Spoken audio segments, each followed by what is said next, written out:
Okay, so it has been a hot minute since I did a video, but here we go. So here's what I did this time. This time I went internal. I asked my clients what they want me to do a video about, some ideas, some things that they've struggled with. And I have to be honest, I do have a lot of clients that are at maintenance. And as I mentioned, and I'll give you an example, I had one guy, and I think I talked about this in a video a while ago because it happened a really long time ago, but I had a guy come up to me in the parking lot at the gym right after I was done working out. I think that's when he did it. But he's like, why do you do that? And I was like, do what? And he's like, work out so hard. Like, I saw you working out in there. And then I was like, what do you mean? And he's like, you already are in shape. Why do you do that? And I was like, because it's just as much work to maintain it as it is to get there.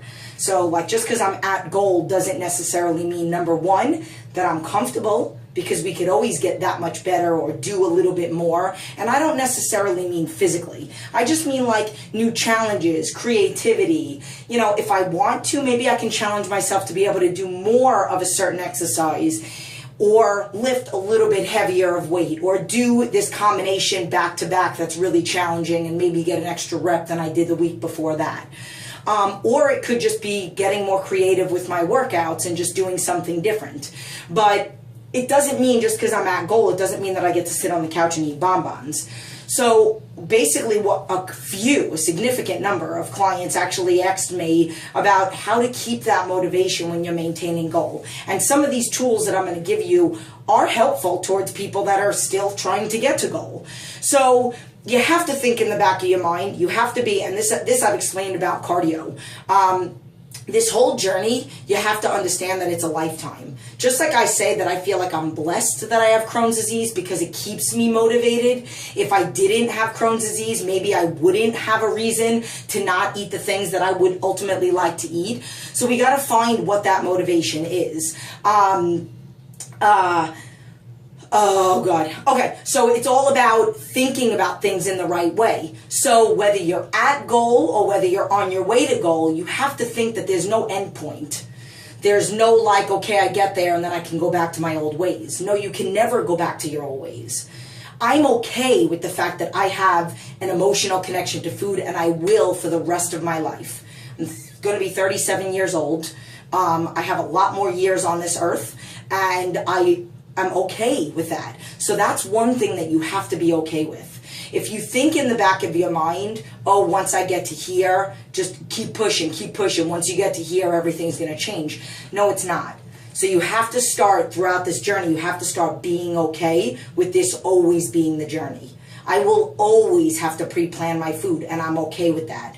So like an alcoholic, and you have to think of it as, and just what I was saying before, like I made a video about how cardio, you can't think of it as punishment or you'll never enjoy it. So it's the mind, it's the way you think of things. And that pertains to the way you think of this journey. So like you with getting to maintenance, it's a lifestyle. It's always going to have to be maintained. So if like you're thinking in the back of your mind, oh my God, it's emotionally, mentally exhausting to have to think that I'm going to have to always do this. You have to think about how much more exhausting it is having to start over. That's my thing. How exhausting is it if you did all this work to get there and then you just let it fly right out the window because now you're starting to justify extra cheats. I deserve this because I did this. No, you don't. We don't deserve to treat ourselves like garbage. That's the one thing that people are, their choice of words doesn't make any sense. So when you say, you justify, oh, well, I'm at goal, so I can have a cheat on Wednesday and on Saturday. I deserve that. Again, deserve what?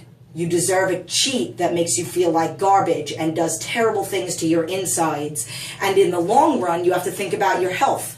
The more you justify cheats, internally, they lower your immune system, they make you sick, they make you stay sick longer, they make symptoms of injuries or possible potential injuries that much higher. Like, there are so many negative things that come with bad foods, plus the fact that you'll be in the bowl, not in the bowl, on the bowl, and the fact that you'll physically feel sick. So who wants to treat themselves to that? That's what my video about cheats not making sense.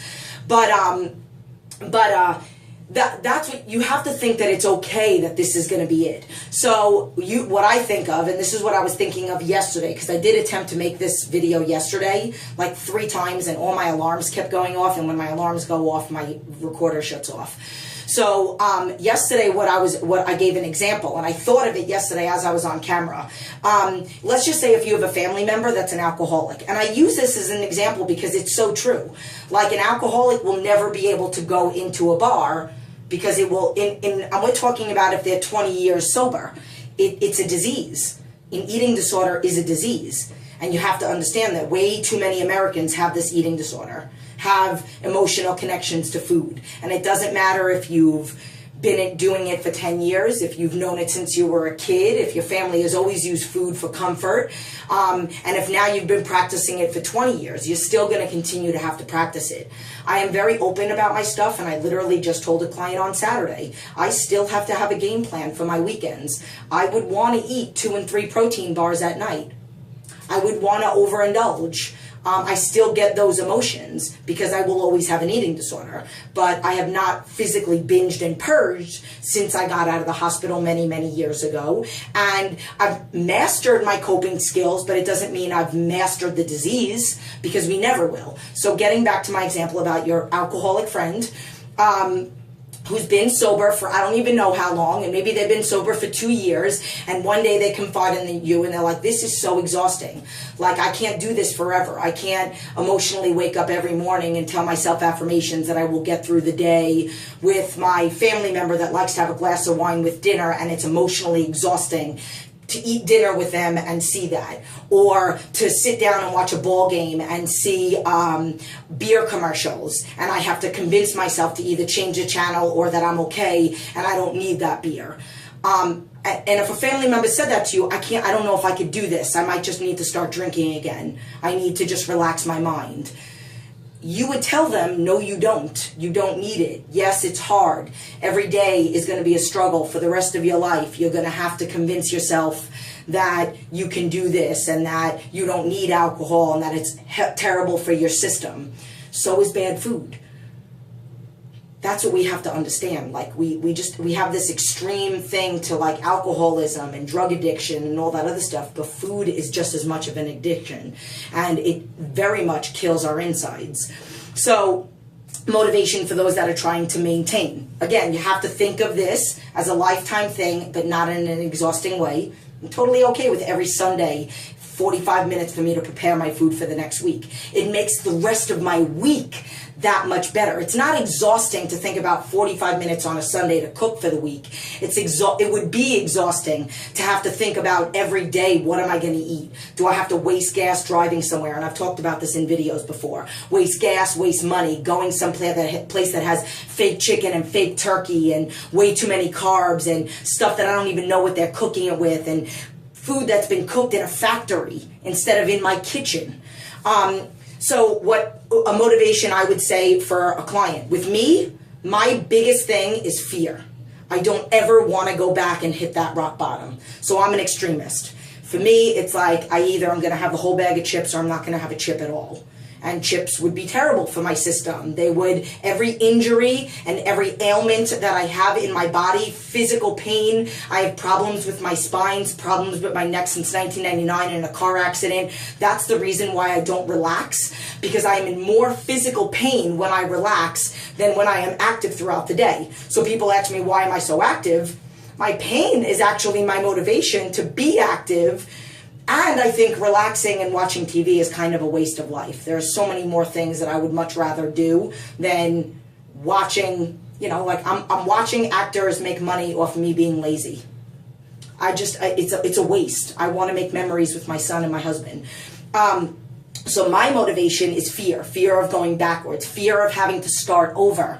I know how hard it was, how emotionally exhausting it was, and it's still hard now. So I don't want to go backwards. I don't want to start over. So like there's these motivational quotes where they say, sick of starting over, then stop giving up. Stop going backwards, or something like that. Then another one of my clients asked, so what you could do then is maybe you could take a picture of yourself when you first started the journey. I don't want to go backwards. So just like I tell clients when they're trying to get to a goal, let's just say if it's an old high school picture of them, they want to get back to their old high school weight, or they want to get to a certain body type that maybe they never had. If you've always been a certain weight and you want to have this, I truly believe you're capable of it. Anybody is capable of anything. So maybe you have that picture and you laminate it and you put it everywhere, in your kitchen, in your wallet, in your car, in your shower. So now you have to do the reverse. You're at your goal weight, and now you got to hang that picture of your old you when you were 30 pounds heavier, 50 pounds heavier. Or maybe you have a reminder. Maybe you have something on your wrist that you put and it's got a little bow on it, and maybe it reminds you of when you hit rock bottom. You know, like my tattoo, strength. Like this, it was something that I got when I thought it never really helped, but it is a reminder now. Like it was supposed to help me from not putting my fingers in my mouth to make myself purge. Big purge. So you have to have something like that. Maybe there's something. There is a motivation for you to not go backwards. Another client asked me about how do you stay focused with non-weight loss goals if you're like at a goal. And you have to make little mini ones. So maybe if right now you could do 0 pull-ups, you want to be able to do a half a pull-up. And then when you get there, you want to be able to do a whole pull-up and then 3 pull-ups in a row. So like it's like little mini goals like that. I have another client that's a coaching client that comes into the studio, always did like some drop-ins because she's local. But her thing is she's at goal, but now it's like she doesn't want to get on the scale every single Saturday and send me her weigh-in because she doesn't want to have to obsess about the scale, and it's okay. Because like somebody like me who's 5'6", and I have this frame, I'm the same frame and size as my sister. I mean, maybe I have bigger shoulders and a bigger back, but I weigh like 25 pounds more than my sister does, and we're exactly the same size in clothes, and my sister is in the fashion industry and I'm in the fitness industry.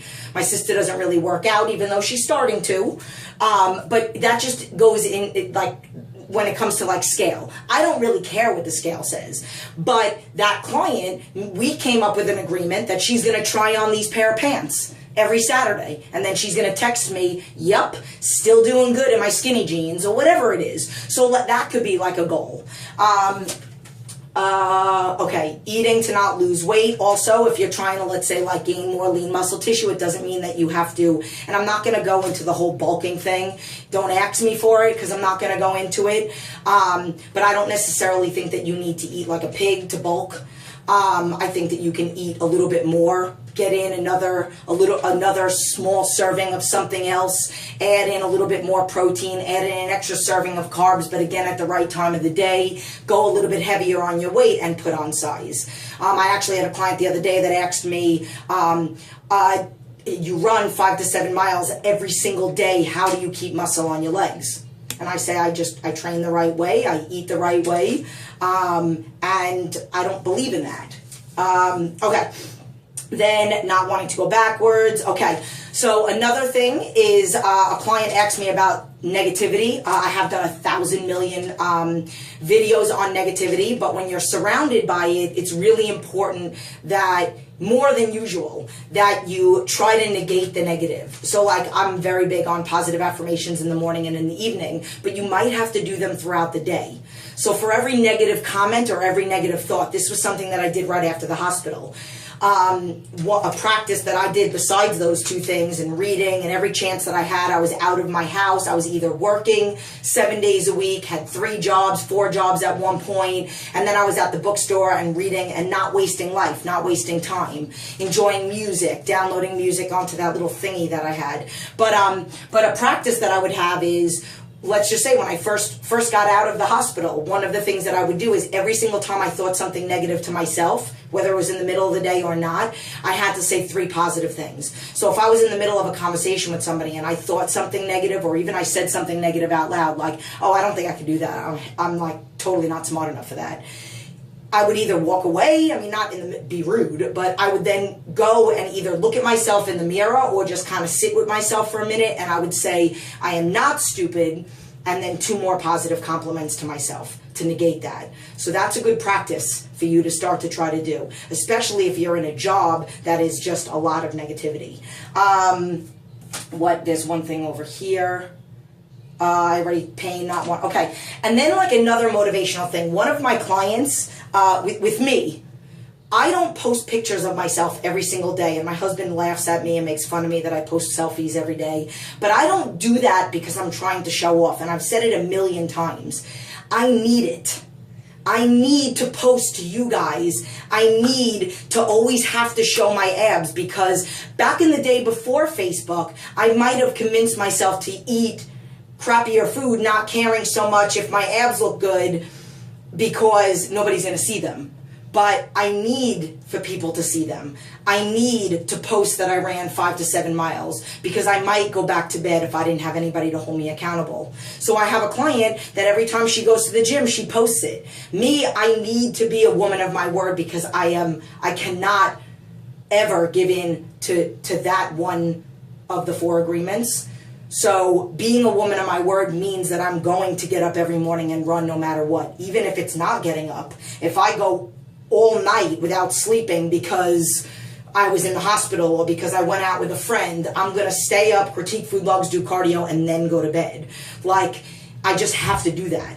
I like the pressure. For me, my car is wrapped and it says weight loss guaranteed, weight loss experts, 19 pounds in 28 days. You know, I needed my car to be wrapped. I need to have that kind of pressure to always know that I got to be on point. I mean, I don't care about not having makeup and going shopping in a pair of sweatpants, but knowing in the back of my mind that I can't buy things that I could maybe cheat on, or I can't pull into McDonald's, even if it is to get my son a Happy Meal, which I would not do because it's terrible.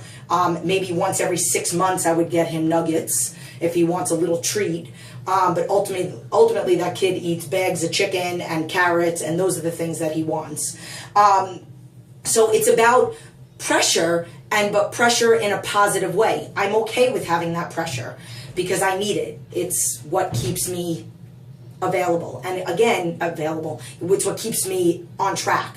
And again, it's all in the way that you think of this. This is a lifetime journey. We're going to have a guest appearance. This is a cardio, and working out is not punishment. And that's pretty much it. So, Koa, why don't you say goodbye and give them the tools that they need. What do they need to know? What's super important about being healthy? There he is. Yeah, what's super important about being healthy? And then we'll go. What should they do? Be healthy and do the cardio. Yes, tell them. Tell them. Say it a little louder. 75. Go ahead. Do your cardio and eat healthy. Woo! Raise the roof, Koa. Raise the roof. Raise the roof. Raise the roof. You're like, what am I talking about? What am I talking? Okay. Don't raise the roof. Go do your cardio. Don't forget resistance training. Quality resistance training. Quality food. Right times a day. And the fourth component of fitness, and it's emotional exercises. That is the most important part of this whole entire thing. So I really hope this helped my clients. I hope this helped anybody, whether it's on the way to goal or if you're at goal. So I love you. So glad I got this done.